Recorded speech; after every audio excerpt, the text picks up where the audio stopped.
오늘은 생명, 그 풍성한 생명을 누리십시오라는 제목으로 함께 말씀을 나누도록 하겠습니다. 우리나라 현대사의 중요한 변곡점이 몇 차례 있다고 보는데 그중 하나가 저는 1998년 IMF 외환위기가 아니었나 싶습니다. 여러분 IMF를 경험하셨죠? 아마 이제 새로 태어난 아이들은 잘 모를 텐데 굉장히 위기였죠, 우리나라.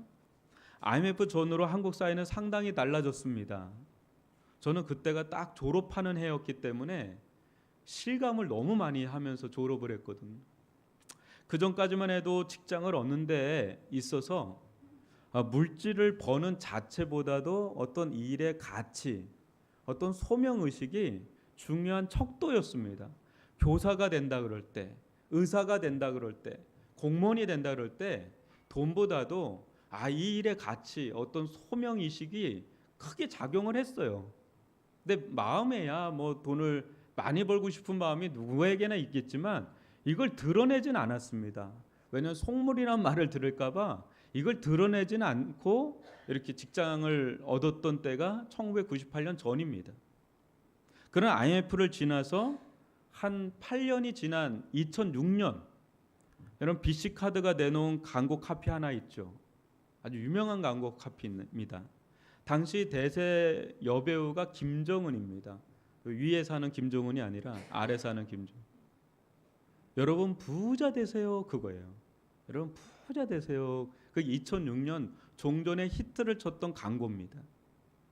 그동안 금기시됐던 이 부자 되고 싶은 욕망을 귀엽고 깜찍하게 그러나 아주 노골적으로 드러낸 광고가 바로 부자 되세요입니다.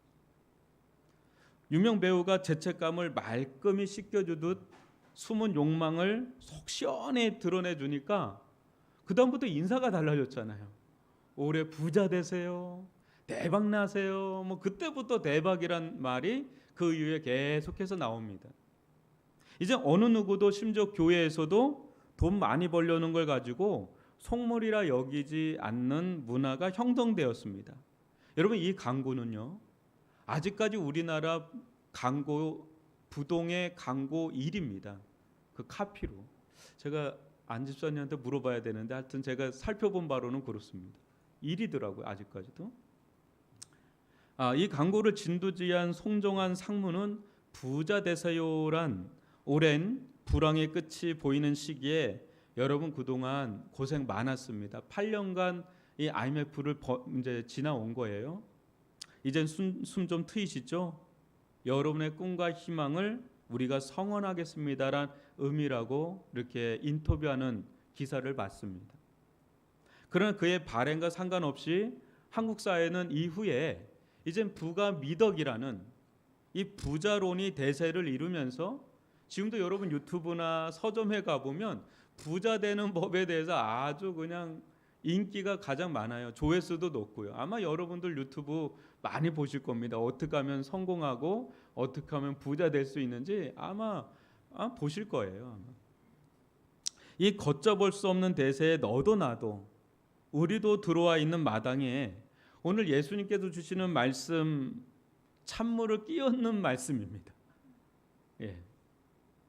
여러분 우리는 물질을 어떻게 바라봐야 할까요? 속물근성의 상징으로 바라봐야 할까요? 아님 성공의 상징으로 바라봐야 할까요? 저는 오늘 주님의 말씀을 통해 물질도 중요하겠지만 물질 위에 최상위의 목적이 있다라는 것에 눈을 뜰 수 있기를 바랍니다. 오늘 말씀을 통해 인생의 가장 가치 있는 목적이 무엇인지 깨닫는 은혜가 있기를 주님의 이름으로 축원합니다. 여러분 13절 한번 보시기 바랍니다. 무리 중에 한 사람이 이르되 선생님 내 형을 명하여 유산을 나와 나누게 하소서 하니. 예수님께서 말씀하신 도중 갑자기 한 사람이 툭 튀어나와서 말을 끊는 아주 초유의 사태가 일어났습니다. 그는 억울한 듯 선생님 내 형 좀 어떻게 해주세요. 내 형이 내게 돌아올 유산을 꿀꺽 삼키려 합니다. 선생님이 나와 주셔서 유산을 제게 주게 해 주십시오. 이렇게 고백하는 거예요. 사연이 참 딱해 보입니다. 당시 선생이라 불리는 랍비들을 찾아가 억울한 일, 분통 터지는 일, 한 맺힌 일을 해결해 달라는 일들이 자주 있었습니다. 아마 이 사람도 예수님을 이런 선생 중 한 분으로 여겨 찾아온 모양입니다. 그런데 예수님께서 전혀 뜻밖의 말씀을 하시는데, 여러분 14절 보십시오. 이르시되 이 사람아, 누가 나를 너희의 재판장이나 물건 나누는 자로 세웠느냐 하시고, 억울해서 찾아온 사람에게 예수님 뭐라 그래요? 버럭 이 사람아. 여러분 이 사람아 들으면 굉장히 기분 나쁘지 않아요? 나무라는 듯 말씀하시는 것처럼 들립니다. 누가 나를 너희의 재판장이나 물건 나누는 자로 세웠느냐, 뭐 이렇게 할 때 예수님은 이런 사건을 해결해야 할 재판장이나 분배자가 필요함도 아셨고 부정하지도 않았고 인정하셨습니다. 그러나 이런 일은 예수님께서 하실 일은 아니라고 딱 잘라 말씀하십니다. 여기서 우리는 우리가 생각하는 예수님과 진짜 예수님이 다를 수 있음을 감지해야 합니다. 우리는 보통 예수님을 어떻게 생각하십니까? 많은 사람들이 예수님 하면 굿맨으로 생각할 거예요. 굿맨. 좋은 분. 어떤 굿맨일까요? 우리가 필요로 하는 것을 제때제때 채워주시고 해결해 주시는 굿맨. 우리가 기도하면 바로바로 채워주시고 어떤 요청을 해도 거절하는 법 없이 잘 들어주시는 그런 굿맨. 아마 이런 예수님을 생각할 줄 모르겠습니다. 지금 이 사람은 예수님께 이렇게 간청하는 것입니다. 선생님, 유산 전문가가 되셔서 저희 가정의 유산 문제를 해결해 주십시오. 어디 뭐 이것뿐이겠어요? 선생님, 주님, 이혼 전문가가 되셔서 저희 가정의 문제를 해결해 주십시오. 이것도 우리의 기도 제목 중에 하나일 수 있고요. 주님, 재정 전문가가 되셔서 저희 문제를 해결해 주십시오. 주님, 병원 전문의가 되셔서 저희 병을 해결해 주십시오. 수많은 민원 청구서를 내밀며 바로바로 해결해 주시기를 원할 때가 많습니다. 우리는 이런 거 가지고 기도도 하고요. 이런 거 가지고 주님께서 해결해 주시기를 너무너무 간절히 원합니다. 만약 이를 속히 해결해 주시지 않는다거나 더디 이루어진다면 여러분 실망이 이만저만이 아닐 겁니다. 난 급한데 빨리빨리 이거 정해줘야 되는데 왜 이렇게 안 해주셔? 왜 이렇게 안 해주셔? 만약 이런 우리에게 이 사람아, 누가 나를 너희의 재판장이나 물건 나누는 자로 세웠느냐 하시듯 매몰차게 거절하신다면 여러분 마음에 상처받으실 겁니다. 그리고 돌아설 겁니다. 나는 지금 이게 문제라서 주님께 나왔는데 그걸 거절하시면 우리는 어떻게 합니까? 정말 우리 일을 해결해 주지 않고 다른 전문가를 찾아가 해결해라 하신다면 속으로 말할 겁니다. 그럼 당신은 뭐야? 그럼 당신은 뭐예요? 제가 이토록 힘들고 어려운 일을 도와달라 했을 때 당신은 내게 아무런 도움을 주지 않으려 했어요. 그렇다면 저에게도 당신은 그리 필요하지 않아요. 당신은 이제 제 인생에서 해고예요. 왜? 내가 지금 필요한 거 원하는 걸 해결해 주지 않으려고 하시니까. 좀 더 아량을 베푼다면 당신은 제 실질적인 삶에 전혀 도움이 되진 않지만 버리진 않겠어요.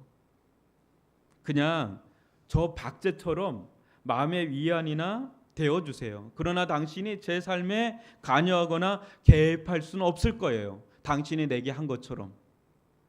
뭐 이렇게 얘기할 수도 있겠어요. 제가 지금 극단적으로 표현한 것일지는 모르겠지만 여러분 다급한 일, 위급한 일, 막 내 마음에 막 안달복달하는 일 가지고 주님 앞에 나아갔을 때 주님께 이런 거절의 메시지를 듣게 되면 여러분 이 심정이 느껴지실 거예요. 주님이 내게 무슨 상관이야? 내게 도움도 없는 분 내가 굳이 주님이라고 모시고 살아야 되나?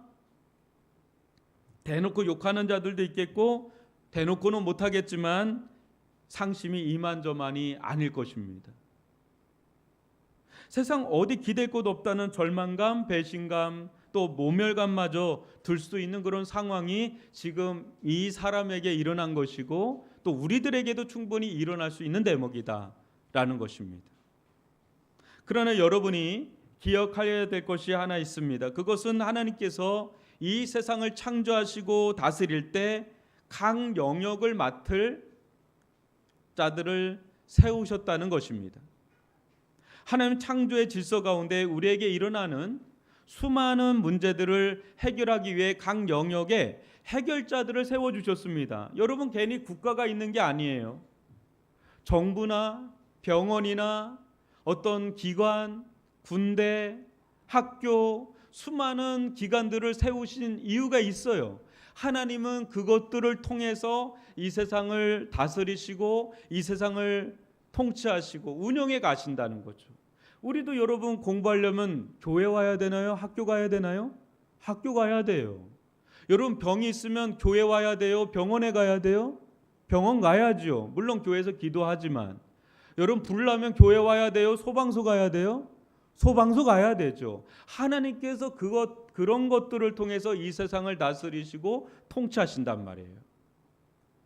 그러니 예수님은 이런 일반적인 일을 위해 오신 분이 아니다라는 거예요. 예수님은 소방서로 오신 게 아니다라는 거죠. 이런 일들은 이미 다른 이들을 통해 역사하고 있습니다. 예수는 특별한 인물을 띠고 이 세상에 오신 메시아입니다. 만약 예수님께서 본인의 일을 감당하지 않고 민원이란 민원을 다 처리하는데 온 생애를 쓰셨다면 여러분 이 세상이 어떻게 됐을까요? 정말 재앙입니다, 여러분. 여러분들이 교회에 오신 이유가 있죠. 교회에 오신 이유는 교회만에 하는 역할이 있기 때문에 오시는 거예요. 또 다른 역할은 다른 데 가서 또 우리는 가죠. 식당을 가거나 여러분 뭘 하든지 합니다. 예수님을 세상 모든 일에 가두어 두어서는 안 됩니다. 이런 민원 다 해결해 주시는 만능 해결자로 여러분 생각하시면 안 돼요. 그거 해결할 자들은 이미 세워놨다는 거예요. 예수님께서. 예수는 우리 인생에 보다 더 중요하고 궁극적인 문제가 있고 그것을 해결할 필요가 있다고 보셨어요. 이제 그것이 무엇인지 여러분 드러내 주시는데 전혀 여러분에게 와닿지 않는 말씀일 거예요. 한번 15절을 다 같이 읽어보겠습니다. 시작. 그들에게 이르시되 상가 모든 탄심을 물리치라. 사람의 생명이 그 소유에 넉넉한 데 있지 아니하리라 하시고. 굉장히 여러분 기분도 안 좋고 와닿지도 않는 말씀일 거예요. 여러분 상가 모든 탐심을 물리치라. 지금 유산 받아야 될 자기 목을 받지 못하는 이 사람에게 상가 모든 탐심을 물리치라면 기분이 좋을까요? 안 좋을까요? 기분 엄청 나쁘죠. 그러면서 한다는 말이 한술 더 뜨죠. 사람의 생명이 그 소유에 넉넉한 데 있지 아니하니라. 이 말씀 들으려고 온 거 아니거든요. 문제 해결하려고 왔는데 전혀 엉뚱한 말씀할 때 맥이 딱 풀리는 거예요. 여러분 이 장면 자세히 보시면 오해 없이 보시기 바랍니다. 예수님은 물질 그 자체를 부정하지는 않습니다. 그죠? 예수님께서 이 사람을 보시며 해결자들을 제시하셨죠. 재판장 찾아가라. 분배자들 찾아가라. 재산 분배자들 찾아가라. 그렇게 한 뒤에 그 일보다 더 중요하고 본질적인 문제를 개입해 들어가십니다. 이 사람은 전혀 원하지도 않는 일에 개입을 하세요. 진짜 원하는 건 이건데 이거는 예수님께서 거절하시고 전혀 생각지도 않는 이쪽 영역에 대해서 지금 예수님 말씀하시니까 엉뚱한 거죠. 여러분 그것이 뭐죠? 예수님께서 이 사람에게 정말 제시하고 싶은 이쪽의 영역이 뭐죠? 생명의 문제예요. 생명 문제. 어떤 생명일까요? 영혼의 생명. 별로 관심이 안 가지요. 유산이 더 크게 관심이 가죠. 근데 영혼의 생명 얘기하니까 엉뚱한 얘기 같죠. 근데 잘 들어보십시오. 예수님은 정확하게 알 수 없는 형과의 유산 분쟁에는 관여하지를 않아요.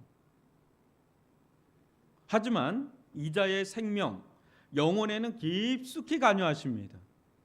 이것이 우리가 생각하는 예수님과 진짜 예수님과 다를 수 있는 지점입니다. 여기서 탐심 문제가 나오는데 이 탐심은 원어로 필라소예요. 어느 한두 가지의 탐심이 아니라 모든 형태의 탐심을 가리킵니다. 여러분, 탐심, 욕심이 뭘까요? 더 많이 갖고자 하는 욕망이에요. 마지노선을 넘어서는, 선을 넘는 욕망이에요. 다 쓰지도 못하는 것 얻으려고 하는 욕망이에요. 예수님이 이 사람 안에, 또 아직은 만나지 않았지만 형 안에 탐심 문제가 있다는 걸 보신 거예요. 욕심의 문제가. 이를 해결하는 것이 지금 유산 문제를 해결하는 것보다 더 중대하고 시급하다고 보셨어요. 별로 와닿지 않죠. 유산이 더 와닿잖아요. 예민하고. 우리 어머니가 저 아들한테 더 많이 줄 것 같은데 라고 하는 생각, 장례식 치르면 예민하게 눈동자가 오고 가는 게 보여요. 싸워요, 여러분. 심각하게 싸웁니다. 유산은 살아계실 때 다 나눠주십시오. 제가 팁을 드리는 겁니다. 정말 여러 번 봤어요. 근데 여러분, 예수님은 이 자리에서 자기가 뭐 때문에 온 자인지도 드러내시는 거예요.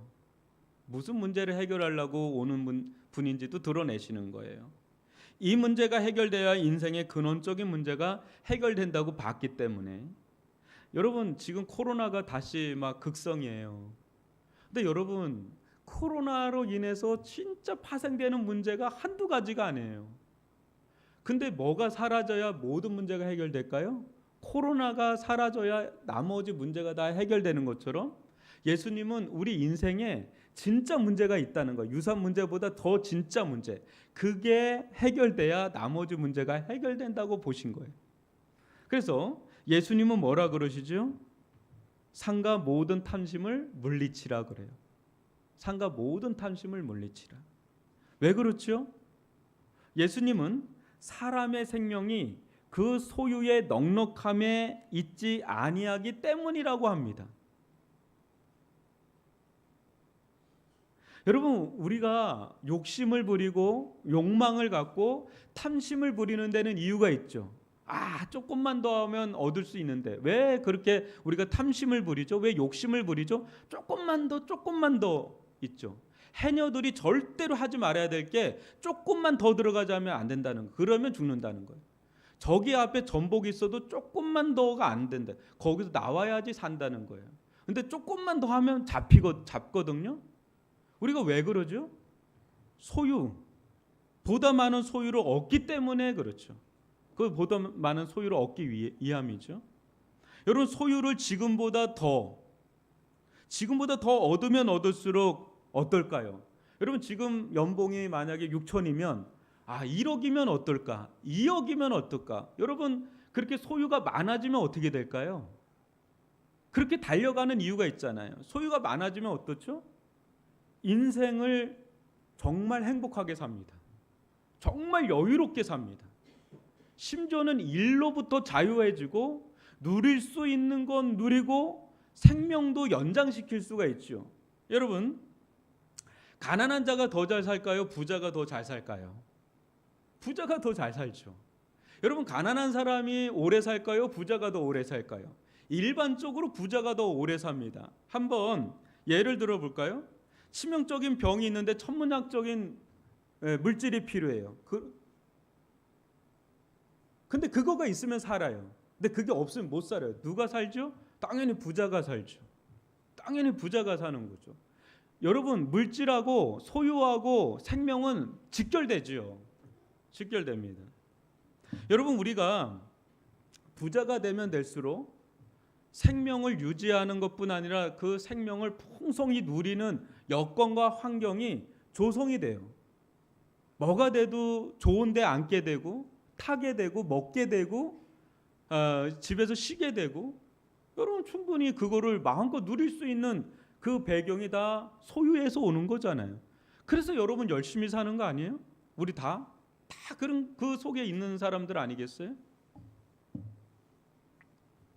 이 세상 살아가면서 부가 주는 능력은 이루 말할 수가 없지요. 그죠? 교회에서도 물질이 많은 사람이 파워가 있어요. 그렇게 파워가 있습니다. 여러분, 세계 최고 부자가 사우디아라비아의 무하마드 빈 살만이라고 하던데요. 이 사람이 2조 달러가 있다고 그래요. 그걸 환산하면 2688조. 그걸 하루에 얼마를 써야지 쓸 수 있을까를 계산 안 했습니다. 열받아서, 속상해서. 얼마 전 우리나라 와서도 롯데 호텔 있죠, 서울에. 그 400개 개시를 20시간, 하루도 아닙니다. 통째로 빌려서 그냥 플렉스 했어요. 20억 원. 그냥 그 사람에게는 껌값도 안 되죠. 그 천문학적인 부의 규모를 우리는 상상할 수가 없어요. 루이비통 뭐 이 사람은 막 사는 거죠. 뭐 사고 넘치죠. 뭐 일회용품으로 사도 되는 사람이에요. 그냥 그런 사람들. 여러분, 일반 부자 중에도 한 롤당 여러분 26만 원이나 하는 24K 금이 박혀 있는 화장지를 쓰는 부자들이 있다고 그래요. 그 화장지 한 롤, 그 26만 원. 여러분 집에 있을지 모르겠지만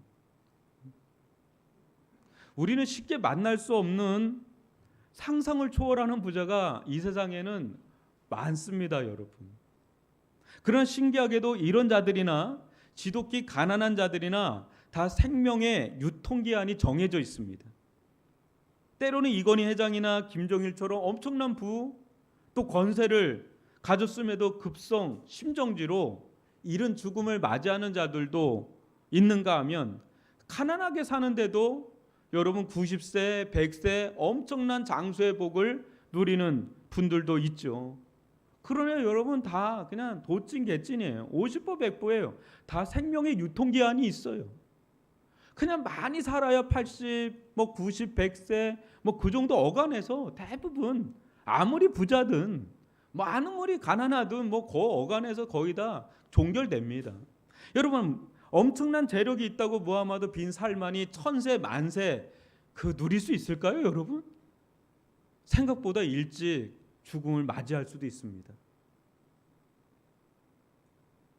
미국의 억만장자 브라이언 존슨이라고 하는 사람이 뉴스에 그 신문에 가끔 나와서 이 사람이 무슨 사람인가 왜 자주 나오나 이렇게 보니까 이 사람은 억만장자다 보니까 30명의 팀이 있대. 전담팀. 자기 의료라든지 뭐 과학자들로 형성된 전담팀이 있다고 그래요. 그 왜 그거 하냐? 회춘하려고. 더 젊어지려고. 계속해서 수십억을 쓴다 그래 매년. 왜? 돈이 넘쳐나요. 써도 넘쳐나니까 그럴 때 이 부가 평생을 써도 못 쓸 정도가 되면 그때 딱 맞닥뜨리는 거대한 산이 하나 있는데 생명영장의 산입니다. 불로장생은 인간의 궁극적인 여러분 열망이에요. 가질 수 있는 부가 계속 쌓인다고 생각해 보세요. 또 가질 수 있는 권세가 계속해서 나에게 주어진다고 생각해 보세요. 유일하게 발목 잡는 게 딱 하나밖에 없는데 그게 건강과 생명이에요. 나는 이 건강과 생명이 계속 유지됐으면 좋겠어. 그래야 이 부를 내가 계속해서 누리고 이 권세를 계속해서 휘두를 수 있는데 딱 발목 잡는 게 건강과 생명이다 보니까 그거에 대해서 천문학적으로 씁니다. 왜? 생명을 더 연장하고 싶으니까. 근데 자꾸 약해져지고 줄어져가는 생명줄을 무슨 수를 써서라도 연장하고 싶은 건 당연한데 얼마 가지 않아서 알아요. 이게 안 된다는 걸. 안 돼요, 여러분. 급격하게 그때 허무감을 느낍니다. 내가 아무리 가져도 안 되는 게 있구나. 사람이 허무감을 하면 하는 짓이 있습니다. 그 허무감이라는 무게가 너무 크기 때문에 그걸 잠시 잠깐에도 잊을 쾌락을 추구해요. 여러분, 우리가 인생을 살아간다는 것, 언젠가는 죽음을 맞이할 수밖에 없다는 것, 그리고 인생이 허무감이 막 밀려 들어온다는 인생의 그 무게를 감당한다는 건 굉장히 무겁습니다. 그 감당이 안 돼요.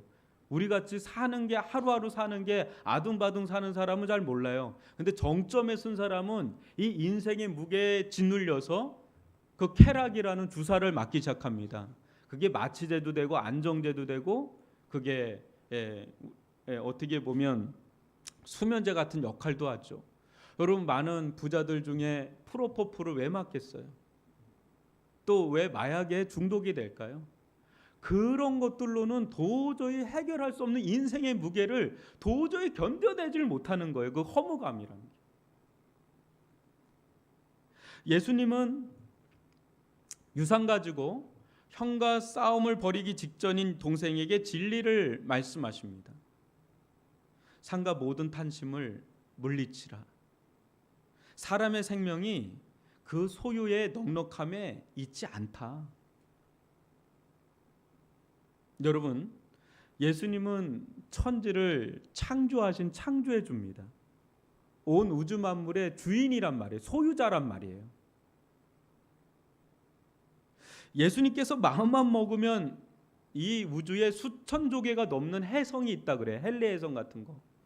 헨리 해성 안에 엄청난 강물이 있대요. 지금 거기 착륙하려고 미국이나 뭐 그런 나라들은 엄청 노력합니다. 왜? 천문학적인 강물 자원이 있으니까. 근데 예수님께서 해성 하나 뚝 떼어가지고 우리나라 이 세상 가운데 갖고 오면 예수님은 어마어마한 갑부죠. 수천 년을 써도 모자랄 정도의 남을 정도의 강물이 있거든요. 그거 해성 하나에서 갖고 올 수 있는 분이시거든요. 근데 예수님은 그런 것들을 주려고 이 세상에 오신 분이 아니에요. 그런 거를 주려고 이 세상에 오신 분이 아니다. 여러분, 예수님께서 생각하는 생명과 우리가 생각하는 생명은 질적으로 완전히 다릅니다. 여러분, 우리 아기들 있죠. 우리 아기들 생명은 어떻게 하면 줄 수 있어요? 우리 몸에서 나면 생명이 태어나잖아요. 우리가 어떻게 보면 우리가 생명을 주는 거잖아요. 그게 이 몸입니다. 근데 예수님이 주는 생명은 이것과 차원이 다른 거예요. 여러분, 예수님께서 이 세상 주시는 생명은 이 세상 어떤 부로도 절대 살 수도 얻을 수도 없어요. 여러분이 부가 많으면 우주 관광을 할 수 있을 거예요. 그러나 여러분이 아무리 부자라고 해도 하나님이 주시는 영생, 하나님이 주시는 영원한 생명은 절대 살 수도 없고 여러분 얻을 수도 없고, 여러분 우리가 이 세상에서 생각하는 것들은 다 영생의 짝퉁이고 모형일 뿐이에요. 사람의 생명은 오직 생명의 원천이 되시는 하나님께로부터만 나오는 줄 믿습니다. 이것을 누리지 않는 한 여러분 아무리 물질이 많다고 해서 그게 유통기한이 있다니까. 한 50년, 90년 되면 딱 몇 월 며칠자로 딱 유통기한이 끝나요. 그때부터 썩기 시작하는 거예요. 하나님을 떠나서는 물 밖에 나온 물고기고 물속에 들어간 새고 뿌리 뽑힌 나무와 같아요. 여러분 어떻죠? 물 밖에 나온 고기, 물속에 들어간 새, 뿌리 뽑힌 나무 바로 말라버리고 바로 죽나요? 아니요. 숨을 헐떡헐떡 쉬면서 얼마간은 살아갑니다. 그러나 이내 죽습니다. 그리고 이내 썩고 이내 부패되고 이내 사라집니다. 우리 인생이 많아야 70, 좀 더 길으면 80, 90, 100 하다 보면 우리 어느 순간 100세나 되면 그냥 우리는 다 이렇게 아무것도 아닌 자로 우리는 사그러지고 마는 그런 그냥 성냥불 같은 존재? 약간 좀 타다가 싹 사그러지는 성냥불 같은 존재가 우리들이에요. 그럼에도 인간은 어떻습니까? 애덤 스미스라고 하는 유명한 학자가 오래전이죠. 수백 년 전에 그의 도덕 감정론에서 10년 뒤에 누릴 수 있는 즐거움은 지금 당장 누릴 수 있는 즐거움에 비해 우리 관심을 사로잡지 못한다. 이렇게 이야기를 했어요. 여러분 우리는 먼 미래에 대해서 그렇게 생각 안 합니다. 지금 당장 눈앞에 있는 즐거움, 쾌락 그걸 생각하면서 사는 존재가 바로 우리들이에요. 불나방처럼 그냥 불빛 여기 비치면 거기에 왁 달려들고 거기에서 그냥 그게 불인지 그게 내가 들어가면 띡하면서 타는지 모르고 그냥 달려가는 그런 존재란 말이에요. 행동경제학의 아버지 데니엘 커너먼에 따르면 우리 마음은 소유 효과에 휘둘린다고 그래요. 이게 뭐냐면 현재 손에 들어온 물건의 가치를 앞으로 얻을 물건의 가치보다 훨씬 소중하게 여기는 경향이 있다는 거예요. 그러니까 여러분들에게 이 진리의 말씀, 장차 하나님의 나라가 있습니다, 영생이 있습니다, 여러분 예수를 믿어야 이 영생의 길이 열리고 하나님의 생명을 누립니다, 이게 여러분 안 들린다는 거예요. 이게 와닿지도 않고 지금 당장 내가 집 문제, 또 자녀 문제, 병 문제 이걸 해결해야 이게 또 이 건이 하나 또 잘 되면, 대박 나면 내 삶은 펴지겠지, 좋겠지, 이게 우리의 주된 관심사가 되지 먼 미래 이야기는 전혀 귀에 들리지도, 그거 원하지도 않고 그렇게 된다는 게 소유 효과의 경향이다라는 거예요. 일반 사회학자들이 하는 얘기입니다. 지금 여러분, 원숭이 어떻게 잡는지 아시죠? 병 안에 원숭이 손만 들어갈 수 있는 그 병을 뚫어놓고 거기에 바나나를 넣는데요. 그러면 원숭이가 그거를 잡으려고 한대요. 집어넣어서. 근데 안 빠지잖아요. 그럼 그 손을 놓고 나와야 되잖아요. 절대 그것을 놓지 않는다 그래요. 여러분, 늑대 어떻게 잡는지 아세요? 고기가 있죠? 그 고기 안에 칼을 넣는대요. 그리고 그걸 꽁꽁 얼린대요, 고기를. 그러면 그 늑대가 그걸 개걸스럽게 계속 핥다가 칼에 다 베어서 죽는다 그래요. 근데 그런 동물과 우리가 다를 바가 없어요. 그냥 손 잡으면 잡을 거 그거 잡고 절대 그거 놓으면 죽을 것 같은 거죠. 그거 잡고 일생을 살아가는 거, 그게 바로 우리 인생이다라는 거죠. 자본주의는 여러분 사람들을 현세에 꽁꽁 묶어 놓습니다. 지금 이 땅에서 먹고 마시고 즐기는 것이 다라고 하는 노아 시대 때와 똑같은 메시지를 지금도 전달합니다. 그리고 노아 시대 때의 삶을 그대로 재현하고 살라고 끊임없이 세상은 우리에게 메시지를 던져요. 윌리엄 맥키스킬 옥스퍼드 교수는 이 시대를 두고, 그냥 일반 사회학자입니다. 크리스찬이 아니라, 장기주의 빈곤의 시대라고 합니다. 장기주의가 뭐냐면 롱텀이즘. 롱텀에 대해서 전혀 보지를 못한다는 거죠. 롱텀에 대해서. 근시안적인 시대라는 거예요. 멀리 내다보는 기능이 점점 퇴화되고 있다 그러는 거예요. 현재 더 많이 소유하고 현재 더 많이 소비하는 것이 더 나은 인생이요, 뷰티풀 라이프라고 생각을 하고, 그런 여러분 뉴스미디어에서 계속해서 우리에게 메시지를 던지니까 거기에 우리는 물들어가 있는 거죠. 나도 모르게 그렇게 살고 있는 거예요. 그게 생명의 연장이라고 생각하고 생명의 충만이라고 생각을 하는 거죠. 여러분, 이 세상 모든 것이 다 유통기한이 있듯이 우리 또한 죽음이 있음을 기억해야 할 겁니다. 동시에 하나님 안에 영생이 있음을 의식하면서 이 세상 자원보다 하나님 나라의 신령한 자원을 소유하고픈 거룩한 욕망으로 불타오르기를 주님의 이름으로 축원합니다. 우리 성도들 가운데도 저는 이분을 존경합니다. 자신의 있는 재산을 주님 앞에 드리는 거예요. 아는 거죠. 이게 진짜가 아니라 진짜 세계가 있다는 걸 믿기 때문에 자신의 물질을 아낌없이 주님 앞에 드리는 그 손길은 믿음입니다. 그 사람은 이 세상을 살아가지만 하나님 나라를 바라보면서 사는 롱텀을 가지고 살아가는 사람이죠. 원시안적인 눈을 가지고 살아가는 사람이죠. 여러분, 모든 사람이 넓은 길로 갈 때 우리는 예수님의 말씀처럼 노라고 외치면서 좁은 길로 가는 영적 권세가 있길 주님의 이름으로 축원합니다. 여러분, 이 세상의 소유의 파워가 얼마나 강한데 영적인 권세가 없으면 이거 내려놓고 하나님이 원하시는 길을, 그 좁은 길을 갈 수가 없어요. 오늘날 우리에게 필요한 건 영적인 권세입니다. 영적인 능력입니다. 이것이 우리에게 주어질 수 있기를 바랍니다. 이 세상 자원을 소유하려는데 우리의 고귀한 인생을 전부 낭비하는 것이 아니라 거룩하고 맑은 눈으로 하나님을 소유하는데 여러분의 인생을 가감하게 투자하시길 바랍니다. 별로 아멘이 안 나오는데요. 여러분, 이게 아멘이 안 나오면 여러분 딴 데 투자하고 있는 거라니까요. 여러분, 하나님을 소유하는데 여러분의 인생과 에너지를 투자할 수 있기를 바랍니다. 그 나라는 주가 폭락이 없어요, 여러분. 망하는 것도 없어요, 여러분. 유통기한도 없어요, 여러분. 영원하단 말이에요. 별로 아멘이 안 나오는데 여러분 하나님 안에 진정한 행복과 생명이 있는 줄 믿습니다. 하나님을 소유하세요. 하나님을 향해 부자가 되십시오.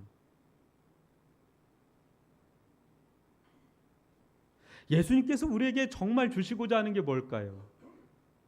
예수님께서 정말 우리 가운데 주시려고 해서 내려오신 이유가 있는데 뭘 주시고 싶었을까요?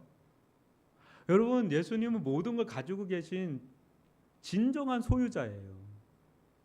근데 그분은 우리의 맏형이 되셔서, 이 사람의 형하고는 다르게 우리의 맏형이 되셔서 자신이 받은 유산을 우리에게 아낌없이 나눠주셨습니다. 예수님께서 받으신 유산은 하나님의 생명이란 유산이에요. 그것을 우리에게 아낌없이 부어주셨어요. 어디에서요? 십자가 위에서. 어떻게 해요? 옆구리를 찢어서 거기서 흘러내리는 피와 물을 우리에게 먹이시고 우리에게 마시게 하시고 그래서 우리를 살리셨어요.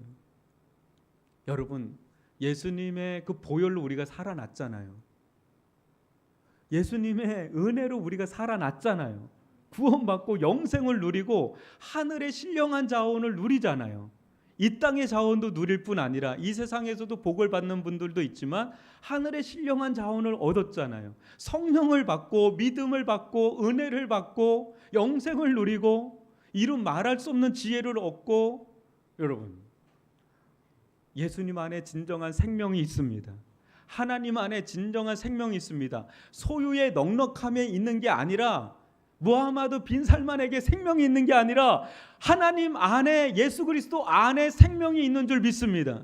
이 생명을 풍성히 누릴 수 있는 저와 여러분이 되기를 주님의 이름으로 축원합니다. 기도하겠습니다. 사랑의 하나님,